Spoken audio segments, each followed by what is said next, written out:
എല്ലാവർക്കും സലു കിച്ചണിലേക്ക് സ്വാഗതം. അപ്പം ഞാൻ ഇതിനു മുൻപ് കാണിച്ചില്ലേ മുളക് മല്ലിയൊക്കെ ഉണക്കായിട്ടത്. ഇപ്പോൾ ഒരു 3-4 ദിവസമായി. എന്നും ഇതേ പ്രോസസ്സ് തന്നെ ഞാൻ രാവിലെ വരുമ്പോഴേക്ക് ഇതുപോലെ ടെറസിലേക്ക് കൊണ്ടുവന്നിടി. ഇന്നിപ്പം ഇച്ചിരി വെയിൽ കുറവുണ്ട്. പക്ഷേ ഞാൻ വിചാരിച്ചു ഇന്നിപ്പം നല്ലതുപോലെ ഇന്നും കൂടിയേ ഉണക്കുന്നുള്ളൂ കേട്ടോ. നല്ല മൊരുമൊരാന്ന് ഉണക്കിയ ശേഷം മാത്രമേ ഞാൻ പൊടിക്കാനായിട്ട് കൊണ്ടുപോകത്തുള്ളൂ, അല്ലെങ്കിൽ പെട്ടെന്ന് ഇത് ചീത്തായിപ്പോവും. അപ്പൊ അത് ഉണക്കായിട്ട് വന്ന ശേഷം ഞാൻ ഇതിനു മുൻപ് കാണിച്ചില്ലേ വെളുത്തുള്ളിയും ഇഞ്ചിയും പൊളിച്ചെടുക്കുന്നതൊക്കെ. അപ്പൊ ഞാനത് ഫ്രിഡ്ജിൽ വെച്ചിരിക്കുന്നു കേട്ടോ. അപ്പൊ എനിക്ക് സമയം കിട്ടിയില്ലായിരുന്നു ഇത് അരച്ചെടുക്കാൻ. അപ്പൊ ഞാൻ കണ്ടിട്ടില്ലേ ചിക്കനും മട്ടനൊക്കെ കറി ഉണ്ടാക്കുമ്പോൾ ഇഞ്ചി വെളുത്തുള്ളി പേസ്റ്റ് ആണ് ഉപയോഗിക്കുന്നത്. അപ്പൊ അത് എനിക്ക് തീരാറായി. അപ്പൊ തീരാറാവുന്ന അനുസരിച്ച് ഞാൻ ഇതുപോലെ അരച്ച് സെറ്റാക്കാൻ വയ്ക്കുകയാണ് ചെയ്യണത്. അപ്പം പെട്ടെന്ന് നമ്മൾ മിക്സിയിലേക്ക് ഡയറക്റ്റ് അരക്കായിട്ട് കഴിഞ്ഞാൽ അതിന്റെ ബ്ലേഡ് ചീത്താവുന്നുണ്ട്. ഞാൻ ഇതുപോലെ ഒന്ന് ഇതുപോലത്തെ വലിയ ചോപ്പറിലിട്ട് ചോപ്പ് ചെയ്തതിന് ശേഷം മാത്രമേ അരച്ചെടുക്കൂ. അപ്പം ഇഞ്ചി നല്ല കട്ടിയുള്ളതല്ലേ, അപ്പം നമ്മൾ അങ്ങനെ ഒരുമിച്ച് നമ്മൾ ബ്ലേഡ് ഒടിഞ്ഞു പോകാത്ത രീതിയിലാണ് ഒരുമിച്ച് ഇടത്തില്ല കേട്ടോ. 2-3 ബാച്ചായിട്ട് ഇതുപോലെ അരച്ചെടുക്കും. അപ്പം ഇഞ്ചി എല്ലാം ഇതുപോലെ അരച്ച ശേഷം ഞാൻ അടുത്ത് വെളുത്തുള്ളിയും ഇതുപോലെ ഒന്ന് ക്രഷ് ചെയ്തെടുക്കുകയാണ് ചെയ്യണത്. കാരണം എത്ര ഹെവി മിക്സി ആണെന്നൊക്കെ പറഞ്ഞാൽ നമ്മൾ സൂക്ഷിച്ചില്ലെങ്കിൽ അത് ചീത്തയായിപ്പോവും. അപ്പൊ അതിന്റെ ബ്ലേഡ് ഒടിഞ്ഞു പോകാനും ഒക്കെ സാധ്യത കൂടുതലാണ്. അപ്പൊ രണ്ടാമത്തെ ബാച്ച് ഉള്ളതും എല്ലാം ഇപ്പൊ ഞാൻ ക്രഷ് ചെയ്തത് എടുത്ത് ഇതുപോലെ ഇട്ട് കൊടുക്കുകയാണ്. ഞാൻ എപ്പോഴും പറയത്തില്ലേ, ഞാൻ ഇപ്പൊ 1 കിലോ ഇഞ്ചി ആണെങ്കിൽ 1 കിലോ വെളുത്തുള്ളി എടുക്കും. ഇപ്പൊ 1/2 കിലോ ആണ് എടുക്കുന്നതെങ്കിൽ രണ്ടും 1/2 കിലോ വീതം എടുക്കും. സമമാണ് എടുക്കണത് കേട്ടോ. അങ്ങനെ നമ്മളിപ്പം 1 കിലോ എങ്കിലും നമ്മൾ ഇച്ചിരി വൃത്തിയാക്കി നമ്മൾ ഇതുപോലെ പേസ്റ്റ് ഒക്കെ ആക്കി വെക്കുകയാണെങ്കിൽ നമുക്ക് കുറേ നാള് ഇത് കേടാകാതെ ഇരിക്കുകയും ചെയ്യും, നമുക്ക് പെട്ടെന്ന് ഉപയോഗിക്കാനും പറ്റും. അങ്ങനെ ചോപ്പ് ചെയ്ത സംഭവമാണ് ഇത്. അപ്പൊ ഇത് രണ്ടും കൂടി ഞാനൊന്ന് മിക്സ് ചെയ്തെടുത്തത് ഇനിയിപ്പൊ മിക്സിയിലെ ജാറിലേക്ക് ഇട്ടിട്ട് ഒന്ന് അരച്ചെടുക്കും. അപ്പൊ അരച്ചെടുക്കാൻ ഒരു ബൈൻഡിങ് കിട്ടാൻ വേണ്ടി കുറച്ച് വെള്ളം ഒഴിച്ചിട്ടാണ് ഇതിനെ ഒന്ന് അരച്ചെടുക്കുന്നത്. വെള്ളത്തിന്റെ അളവ് കൂടി പോരുത് കേട്ടോ. അങ്ങനെ കൂടിക്കഴിഞ്ഞാൽ നമ്മുടെ ഈ ഇഞ്ചി വെളുത്തുള്ളി പേസ്റ്റിന്റെ ആ ഒരു ഗുണവും കുറച്ച് കുറയും. അപ്പൊ എത്രത്തോളം കുറച്ച് വെള്ളം ഒഴിച്ചിട്ട് അടിച്ചെടുക്കാൻ പറ്റുമെന്ന് നോക്കുക. ആ രീതിയിൽ വേണം ഇത് നമ്മൾ നല്ല പേസ്റ്റ് പോലെ അരച്ചെടുക്കാനായിട്ട്. അപ്പൊ ഞാൻ അരച്ചതൊക്കെ ഇതുപോലെ ഒരു ബൗളിലേക്ക് ഇടയാണ്. ഞാൻ എങ്ങനെയാന്ന് വെച്ചാൽ ഇതുപോലെ എല്ലാം കൂടി ഇതുപോലെ അരച്ചെടുത്തിട്ട് നമ്മൾ ഈ ബൗളിലേക്ക് ഇട്ട് കൊടുക്കും. ഇട്ട് കൊടുത്ത ശേഷം നന്നായിട്ടൊന്ന് മിക്സ് ചെയ്യും കേട്ടോ. അപ്പൊ ഞാൻ ഈ മിക്സ് ചെയ്തിട്ട് പരന്ന സ്റ്റീൽ പ്ലേറ്റിൽ ഇതാക്കിയിട്ട് ഫ്രീസറിലേക്ക് സെറ്റ് ചെയ്യാൻ വെക്കും. അപ്പം പിറ്റേ ദിവസമോ അന്ന് വൈകുന്നേരമോ ഫ്രീസറിൽ നിന്ന് എടുത്ത് കട്ട് ചെയ്ത് സിപ്ലോ കവറിലാക്കി സൂക്ഷിക്കുകയാണ് ചെയ്യണത്. അപ്പൊ ഞാൻ പിന്നെ അതൊന്നും വീഡിയോ എടുക്കാനായിട്ട് നിന്നില്ല. അപ്പൊ ഞാൻ ഇതിനു മുൻപ് ഇതൊക്കെ ഒരുപാട് പ്രാവശ്യം കാണിച്ചിട്ടുള്ളതാണ് കേട്ടോ. അപ്പൊ അതെല്ലാം വെച്ച് കഴിഞ്ഞ ശേഷം ഞാൻ ഇപ്പം നമ്മുടെ ചോറ് അതിനിടയിൽ റെഡി ആയിരുന്നു. അപ്പൊ ചോറ് ഒന്ന് ഊറ്റിയെടുക്കണം. അപ്പൊ ചോറ് ഞാൻ കുക്കറിൻ്റെ അകത്ത് കലം വെച്ചിട്ടൊക്കെയാണ് ചോറും റെഡിയാക്കുന്നത്. അപ്പം അതിൻ്റെയും വീഡിയോ ഞാൻ ഇതിനു മുൻപ് കാണിച്ചതാണ്. ശരിക്കും നമ്മൾ അടുപ്പിലൊക്കെ ചോറ് വയ്ക്കുന്ന ആ ഒരു രീതി തന്നെ നമുക്ക് കിട്ടും കേട്ടോ. അപ്പൊ ഞാൻ ഇവിടെ ഒരു 1/2 കിലോ കൂർക്ക വാങ്ങിച്ചിട്ടുണ്ടായിരുന്നു. അപ്പൊ കൂർക്ക വൃത്തിയാക്കാൻ വേണ്ടിയിട്ട് നമ്മൾ ഈ സാധനങ്ങളൊക്കെ വാങ്ങിക്കുന്ന ചാക്കില്ലേ, ഇതിപ്പം പ്ലാസ്റ്റിക് ചാക്കാണേ. ഞാൻ അതിലേക്ക് ഇട്ടിട്ട് എളുപ്പത്തിന് വേണ്ടിയിട്ട് എങ്ങനെയാണെന്ന് വെച്ചാൽ ഇത് കല്ലിലേക്ക് ഇതുപോലെ അടിച്ചടിച്ചാണ് ക്ലീൻ ചെയ്യണത്. ശരിക്കും പറഞ്ഞാൽ ഈ പ്ലാസ്റ്റിക് ചാക്കിൻ്റെക്കാളും ഒക്കെ ഒത്തിരി നല്ലത് മറ്റേ വയറില്ലേ, നമ്മൾ ഈ ഉള്ളിയൊക്കെ വാങ്ങിക്കുന്ന നെറ്റിന്റെ ആ സംഭവത്തിൽ ഇട്ടിട്ട് അടിച്ചെടുത്ത് കഴിഞ്ഞാൽ നന്നായിട്ട് നമുക്കിത് ക്ലീൻ ചെയ്തെടുക്കാൻ പറ്റും. അപ്പൊ ഞാൻ പറഞ്ഞില്ലേ, ഈ പ്ലാസ്റ്റിക് ചാക്ക് ആയതുകൊണ്ടാണ് ഇതിപ്പം കുറച്ചൊരു ബുദ്ധിമുട്ട് തോന്നുന്നത്. അപ്പൊ എന്റെ കയ്യിൽ ഇപ്പം അതേ ഉണ്ടായിരുന്നുള്ളൂ. എന്നാലും ഞാൻ തട്ടിയപ്പോ എനിക്ക് തോന്നുന്ന 1/2 കിലോ വാങ്ങിക്കുന്നതിന് ഒരു 1/4 കിലോയോളം മണ്ണും അതിന്റെ ആ ഒരു വേസ്റ്റും ഒക്കെ ആയിട്ട് പോകും തോന്നുന്നു.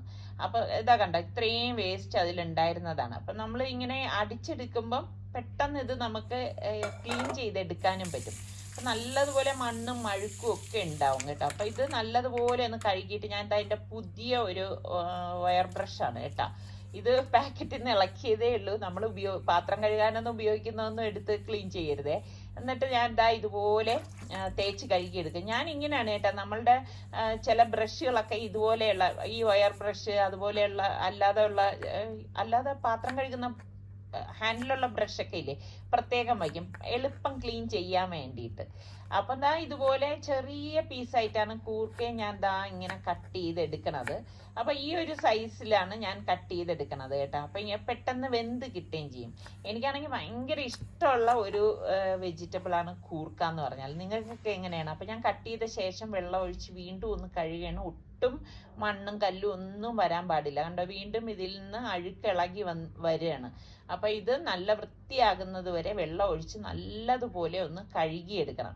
അപ്പം ഈ സംഭവത്തിന് ഇതാണ് ഒരു കുഴപ്പം, നല്ലതുപോലെ ക്ലീൻ ചെയ്തില്ലെങ്കിൽ അതിൽ മണ്ണ് കടിക്കും. അപ്പൊ അത് പ്രത്യേകം ശ്രദ്ധിക്കണം. ഇതിന്റെ ഒരു ക്ലീനിങ് എന്ന് പറയുന്നത്, ക്ലീൻ ചെയ്ത് കിട്ടി നമ്മൾ ഉണ്ടാക്കി കഴിഞ്ഞാൽ നല്ല ടേസ്റ്റി ആയിട്ടുള്ള ഒരു സംഭവമാണിത്. അപ്പൊ ഞാൻ കുറച്ച് തിളച്ച വെള്ളവും പാകത്തിനുള്ള ഉപ്പും ഒരു 1/4 ടീസ്പൂൺ മഞ്ഞൾപ്പൊടിയും കുറച്ച് കറിവേപ്പിലയും കൂടി ഇട്ട് അതൊന്ന് വേവിച്ചെടുക്കണേ. കുറച്ച് വെള്ളം ഒഴിച്ചിട്ട് വേവിച്ചെടുത്താൽ മതി, പെട്ടെന്ന് വെന്ത് കിട്ടും. അപ്പൊ ദാ ഇതുപോലെ വെന്ത് വരുന്നുണ്ട്. അപ്പൊ വെന്ത് വരുന്ന ഒരു സമയത്ത് ഞാൻ ഇതിനിടയിൽ മീൻകറി വെച്ചിട്ടുണ്ടായിരുന്നു. കണ്ടോ, ഇപ്പൊ മീൻകറിയുടെ റെസിപ്പി ഞാൻ ഷെയർ ചെയ്യുന്നില്ല, കാരണം ഈ അടുത്ത് ഞാൻ ഒരുപാട് മീൻകറിയുടെ കാണിച്ചത് കൊണ്ട് ഇനി ഇത് കാണിച്ചാൽ ബോറായിരിക്കും. അപ്പൊ മീൻകറി ഞാൻ ഷൂട്ട് ചെയ്യാനൊന്നും പോയില്ല കേട്ടാ. അപ്പൊ അടിപൊളി മീൻകറിയാണിത്. അപ്പൊ നമ്മളുടെ ഈ ഒരു കൂർക്കയിലേക്ക് ഇനി നമുക്ക് 1 ടീസ്പൂണോളം ഞാൻ കാശ്മീരി ചില്ലി പൗഡറും ഒരു 1/4 ടീസ്പൂൺ ചെറിയ ജീരകമില്ലേ, ക്യൂമിൻ സീഡിന്റെ പൗഡറും കൂടി ഇട്ടിട്ട് ഇതുപോലെ ഒന്ന് ഇളക്കി കൊടുക്കണം. അപ്പൊ എളുപ്പം ഉണ്ടാക്കിയെടുക്കാൻ പറ്റുന്ന ഒരു തോരനാണ് ഞാൻ ഉണ്ടാക്കണത്. ഇപ്പൊ നിങ്ങളിൽ എത്ര പേർക്ക് കൂർക്ക ഇഷ്ടമുള്ളവരുണ്ട്? അപ്പൊ ഞാൻ 2 കൈപ്പിടി തേങ്ങയും കൂടി ഇതിലേക്ക് ഇട്ട് കൊടുക്കാണ്. പിന്നെ ഒരു 3-4 വെളുത്തുള്ളി ഒന്ന് ചതച്ചതും ഒരു 1/4 ടീസ്പൂൺ ചെറിയ ജീരകം എല്ലാം കൂടി ഇട്ടിട്ട് ഇനി ഒന്ന് ഇളക്കി വരട്ടിയെടുക്കും. ഞാൻ ഇതിലേക്ക് ഇന്നിപ്പോൾ ഒട്ടും എണ്ണ ചേർക്കുക ഒന്നും ചെയ്യത്തില്ല, ഈ ഒരു രീതിയിൽ തന്നെയാണ് എടുക്കണത് കേട്ടോ. നല്ലതുപോലെ വെള്ളം വറ്റിച്ച് വരട്ടിയെടുക്കും. അപ്പൊ നല്ല ടേസ്റ്റ് ആണ് കേട്ടോ ഈ ഒരു കൂർക്ക മെഴുക്കുവരട്ടി, കൂർക്ക തോരൻ എന്ന് പറഞ്ഞു കഴിഞ്ഞാല്. ഇപ്പൊ നിങ്ങൾക്കൊക്കെ കൂർക്ക കൊണ്ട് എന്ത് വിഭവം ഉണ്ടാക്കാനാണ് ഇഷ്ടം എന്നുകൂടി പറയണം കേട്ടോ. അപ്പൊ നമ്മളുടെ ഇന്നത്തെ ലഞ്ച് എന്ന് പറയുന്നത് ഇതാണ്, നല്ല അടിപൊളി കൂർക്ക തോരനും അതുപോലെ തന്നെ നല്ല മുളകിട്ട മീൻകറിയും. ഇത് രണ്ടും നല്ല കോമ്പിനേഷനാണ് കേട്ടോ. ഇതിപ്പോ പാര മീനാണ് എനിക്ക് ഏറ്റവും ഇഷ്ടമുള്ള മീൻ. പാര എന്ന് പറയുമ്പോൾ വലിയ പാര ഉണ്ടല്ലോ, ഈ നെയ്മീൻ പോലെ ഇരിക്കുന്ന അങ്ങനത്തെ പാരയാണ് കേട്ടോ. ആ പാരയാണ് എനിക്ക് ഏറ്റവും ഇഷ്ടമുള്ള മീൻ. നിങ്ങൾക്ക് മീനുകളിൽ ഏറ്റവും ഇഷ്ടമുള്ളത് ഏതാണ്? അപ്പൊ ഇത് നല്ല ചൂട് ചോറും മീൻകറിയും ഈ ഒരു തോരനും ഒക്കെ കൂടി കഴിക്കുമ്പോണ്ടല്ലോ അടിപൊളി ടേസ്റ്റ് ആണ്. എനിക്ക് ഭയങ്കര ഇഷ്ടമാണ് കേട്ടാ ഇങ്ങനത്തെ എന്ത് ലഞ്ചാണെങ്കിലും അത് ചൂടോടുകൂടി കഴിക്കുമ്പോൾ ഒരു പ്രത്യേക ടേസ്റ്റ് തന്നെയാണ് അല്ലേ. അപ്പൊ ഊണ് കഴിഞ്ഞിട്ട് പിന്നെ ഞാൻ റെസ്റ്റ് ചെയ്യാനൊന്നും ഇരുന്നില്ല, നേരെ വന്ന് മുളകിന്റെ ഞെട്ടിറുക്കാനായിട്ട്. ഇതാണ് ഒരു 1.5 പണി എന്ന് തന്നെ പറയാം, ഈ മുളകിന്റെ ഞെട്ടിറുക്കൽ. ഇതില് നല്ല അത്യാവശ്യം എരിവുള്ള മുളകും ഇതിന്റെ ഇടയിലുണ്ട് കേട്ടോ. ഞാൻ നല്ല തുമ്മുന്നുണ്ട്, എന്റെ കൈയൊക്കെ ഇങ്ങനെ നീറുന്നുണ്ടായിരുന്നു. അപ്പൊ എല്ലാം ഞാൻ ഞെട്ടിളക്കി എടുത്ത് പാക്ക് ചെയ്തിട്ട് ഞാൻ ഇപ്പൊ തന്നെ പൊടിപ്പിക്കാനായിട്ട് കൊണ്ടുപോകും. അങ്ങനെ ഇപ്പൊ എന്താ നമ്മളുടെ ഇന്ദിരാനഗറിന് അടുത്ത് തന്നെ ഒരു മില്ലുണ്ട്. അപ്പൊ അവിടെ ചെന്നപ്പോഴേക്കും അവിടെ അരിയൊക്കെ ആട്ടിക്കൊണ്ടിരിക്കുകയാണ്. ഞാനിങ്ങനെ അരി ആട്ടണതൊന്നും മാവൊന്നും വാങ്ങിക്കാറില്ല, അതൊക്കെ ഞാൻ തന്നെ വീട്ടില് ആട്ടിയെടുക്കത്തേ ഉള്ളൂ. പക്ഷെ മുളക്, മല്ലി, മഞ്ഞള് ഇതൊക്കെ പൊടിക്കാനായിട്ട് ഞാൻ ഈ മില്ലിലാണ് വരുന്നത്. അപ്പം ഇത് നമ്മുടെ മിക്സിയിലൊന്നും ഇട്ട് പൊടിച്ചു കഴിഞ്ഞാൽ അത് ശരിയാവത്തില്ല. കുറച്ച് കൂടുതലുള്ളപ്പം നമുക്ക് ഇതുപോലെ മില്ലിലൊക്കെ പൊടിച്ചെടുക്കുന്നത് തന്നെയാണ് എപ്പോഴും നല്ലത് കേട്ടോ. അപ്പൊ നമ്മുടെ മല്ലിയാണ് ഈ പൊടിച്ചോണ്ടിരിക്കണത്. അപ്പൊ അടുത്ത് മുളക് പൊടിക്കാനായിട്ട് ഇട്ടിരിക്കുകയാണ്. ഈ ശരിക്കും മുളക് ഇങ്ങനെ തട്ടുമ്പോ തന്നെ തുമ്മൽ വരുന്നുണ്ടായിരുന്നു കേട്ടോ. അപ്പൊ ഇതിപ്പം എനിക്ക് പറ്റിപ്പോയെന്ന് തോന്നുന്നു, കാരണം ഞാൻ പിരിയമുളകെന്ന് പറഞ്ഞാൽ വാങ്ങിച്ചതിനുള്ളിലാണ് ഈ എരിവെള്ള മുളകും എല്ലാം ഉണ്ടായിരുന്നത്. അപ്പൊ അതുകൊണ്ടാണ് അത്രയും ഒരു ഗാഢത വരുന്നത്, തുമ്മലും ഒക്കെ വരുന്നത്. അപ്പൊ വീട്ടിൽ കൊണ്ട് വന്നിട്ട് തന്നെ ഞാൻ മുറത്തില് ഒരു പേപ്പർ വിരിച്ചിട്ട് ഇതുപോലെ ഒന്ന് നിരത്തി വെക്കും. നന്നായിട്ട് തണുപ്പിച്ച ശേഷം മാത്രമേ ഇത് ടിന്നിലേക്ക് സൂക്ഷിക്കത്തുള്ളൂ, അല്ലെങ്കിൽ എന്താന്ന് വെച്ചാൽ പെട്ടെന്ന് പൂത്തു പോകും കേട്ടോ. അപ്പൊ നമ്മുടെ സുൽത്താൻ വീട് ഷിഫ്റ്റ് ചെയ്യുന്നതിന്റെ കുറച്ച് വിശേഷങ്ങൾ അടങ്ങിയ വീഡിയോ അയച്ചു തന്നിട്ടുണ്ട്, അത് നമുക്കൊന്ന് കാണാം. ഞാൻ ബാംഗ്ലൂരിലേക്ക് വന്നിട്ട് 1 വർഷം കഴിഞ്ഞിട്ടുണ്ട്. ഇപ്പം കോളേജിലെ 3 ഫ്രണ്ട്സുമായിട്ടാണ് ഞാൻ ഇത്ര നാൾ താമസിച്ചുകൊണ്ടിരുന്നത്. ഇപ്പൊ എല്ലാവരും അവരുടെ അടുത്തേക്ക് ഷിഫ്റ്റ് ചെയ്തുകൊണ്ടിരിക്കുക. അപ്പൊ ഞാനും അങ്ങനെ പല വീടുകൾ കണ്ടിട്ടുണ്ടായിരുന്നു. അങ്ങനെ ഇഷ്ടപ്പെട്ട ഒരു വീടാണ് ഇത്. അപ്പം ഇനി വീട്ടിൽ പോയിട്ട് വേണം ബാക്കി സാധനങ്ങളൊക്കെ പാക്ക് ചെയ്യാൻ, ഇങ്ങോട്ട് മാറ്റാനായിട്ട്.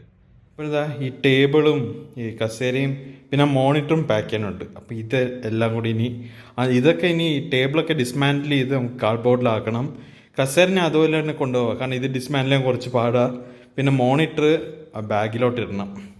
അപ്പോൾ നമുക്കത് പാക്ക് ചെയ്യാം. അപ്പൊ ഞാൻ മൂവേഴ്സ് ആൻഡ് പാക്കേഴ്സിനൊക്കെ അറേഞ്ച് ചെയ്തിട്ടുണ്ടായിരുന്നു. അപ്പൊ അവര് വന്ന് ശരിക്കും പറഞ്ഞാൽ ഇതൊക്കെ പാക്ക് ചെയ്ത് തരും നമുക്ക് വേണ്ടിയിട്ട്. പക്ഷേ നമ്മളായിട്ട് തന്നെ ചെയ്താൽ നമുക്ക് ഇതിന്റെ സ്ക്രൂ എവിടെ ഇരിക്കണം, മറ്റേ എന്താ പറയാ, ഒന്നും കളഞ്ഞു പോകത്തൊന്നുമില്ല. അത് മാത്രമല്ല നമ്മൾ പാക്ക് ചെയ്യുമ്പോൾ നമുക്കറിയാം ഏത് കാർട്ടൂണിൽ എന്തൊക്കെ സാധനം ഉണ്ട്. അപ്പൊ ആ രീതിയിൽ നമുക്ക് സൂക്ഷിച്ച് വെക്കുകയൊക്കെ ചെയ്യാം. അപ്പൊ ഇതേപോലെ ഓരോന്നും ഞാൻ പാക്ക് ചെയ്ത് ഒരുമിച്ച് വെക്കുക, അപ്പം കൊണ്ടുപോകാൻ എളുപ്പമാണല്ലോ. ഞാൻ ശരിക്കും ഈ പെട്ടി ഫുള്ള് പാക്ക് ചെയ്ത് വെച്ചതാ, ഫുള്ള് ഇതേപോലെ പാക്ക് ചെയ്ത് വെച്ചതാ. പിന്നെയാണ് ഓർത്തത് ഒരു മോണിറ്ററോടെ കൊണ്ടുപോകുന്നുണ്ട്. അപ്പോൾ കാർഡ്ബോർഡിൽ ഇടാൻ പറ്റും, പക്ഷേ മോണിറ്ററൊക്കെ പെട്ടെന്ന് ചീത്താവുന്ന സാധനങ്ങളാണ്. പിന്നെ ഇതിൽ കുറച്ച് തുണികൾ മാറ്റിയിട്ട് ബബിൾ റാപ്പ് ചെയ്തിട്ട് മോണിറ്റർ വെക്കാം. പിന്നെ സാധനങ്ങൾ വാങ്ങുമ്പോൾ അതിന്റെ ബബിൾ റാപ്പും ഈ കാർഡ്ബോർഡൊന്നും കളയാറില്ലായിരുന്നു. കാരണം നമ്മളിവിടെ പെർമനന്റ് അല്ലല്ലോ. അപ്പൊ നമുക്ക് ഇതേപോലെ ഷിഫ്റ്റ് ചെയ്യാൻ നേരത്ത് നമുക്ക് നല്ല യൂസ്ഫുൾ ആയിട്ട് വരും. അപ്പൊ ഇതാ ഈ ബബിൾ റാപ്പിൽ ഞാൻ എന്റെ മോണിറ്റർ കവർ ചെയ്യുക. കാരണം ഇതൊക്കെ പെട്ടെന്ന് ചീത്തായി പോണ സാധനങ്ങളല്ലേ.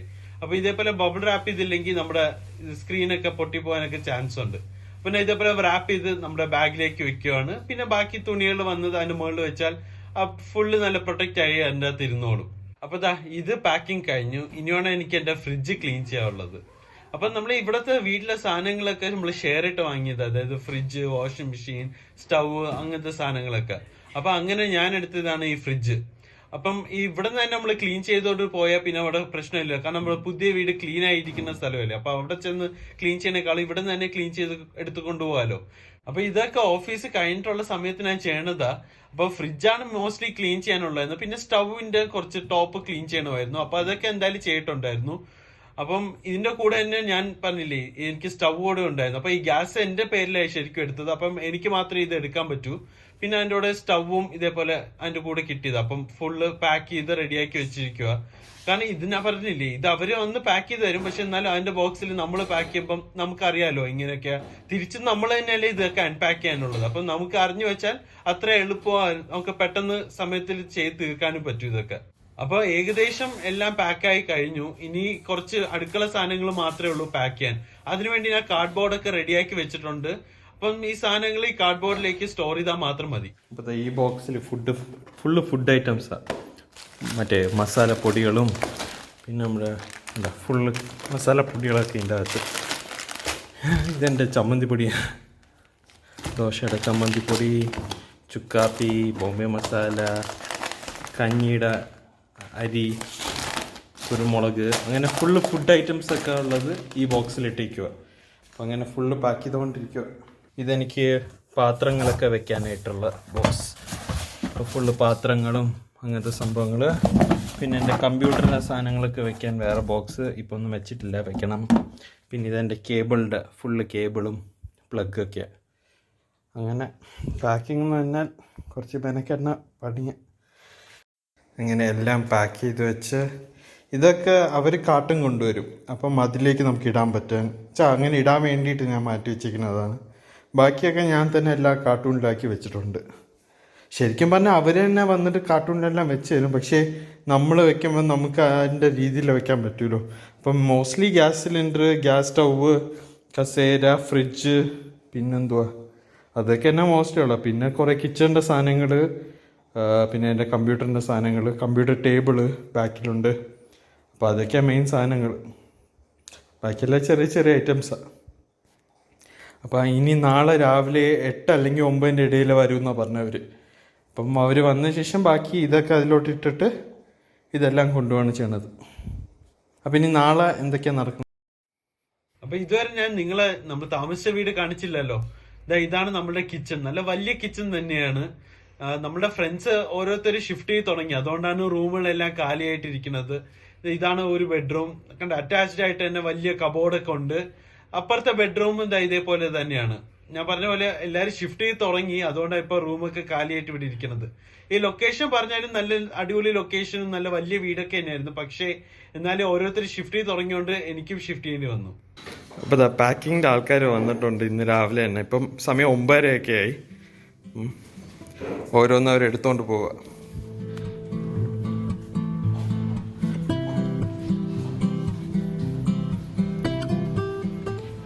അതാണ് അവരുടെ വണ്ടി അവിടെ വെളിയിൽ പാർക്ക് ചെയ്തിരിക്കുന്നത്. ഇതാണ് ഞാൻ പറഞ്ഞത്, അവരും കാട്ടും കൊണ്ടുവരും. അപ്പോൾ നമുക്ക് അതിൻ്റെ അകത്ത് സാധനങ്ങൾ നിറച്ചിട്ട് ബാക്കിയെല്ലാം ഇവിടെ റെഡിയാക്കി വെച്ചിട്ടുണ്ട്. അപ്പോൾ ഇതെല്ലാം കൂടെ കൊണ്ടുപോയാൽ മതി അവർക്ക്. അപ്പോൾ ഇതാണ് ഫുള്ള് പാക്ക് ചെയ്ത് അവിടെ റൂമിലുള്ള എല്ലാം കൊണ്ടുവന്ന് അപ്പം ഇത് ഇനി അവർ ഡ്രോപ്പിൽ ലൊക്കേഷനിൽ കൊണ്ടുപോകും.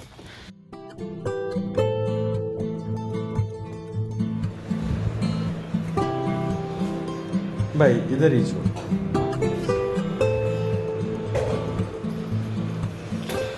അവരത് എല്ലാം നല്ലോണം അതേപോലെ തന്നെ കൊണ്ടുവന്നിട്ടുണ്ട്. ഇതാ പുതിയ വീട്ടിലേക്ക് കയറിയിട്ട് ഞാൻ അതിട്ട് പാല് കാച്ചുക, തിളച്ചോണ്ടിരിക്കണേ ഉള്ളൂ.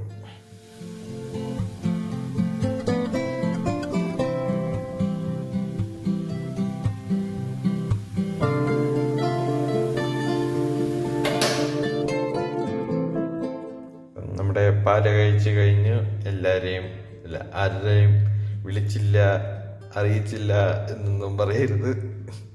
ഇപ്പം എല്ലാവരുടെയും ഫ്രണ്ടിൽ വെച്ചാണ് പാല് വെച്ചത്. അപ്പം നമുക്ക് ഈ പാല് വെച്ച് കോൺഫ്ലെക്സ് തിന്നാം. അപ്പം ഇതാണ് നമ്മുടെ ഹോള്. അവിടെ സാധനങ്ങളെല്ലാം വെച്ചു. മുകളിൽ കബോർഡ്സ് ഉണ്ട്, കിച്ചൺ,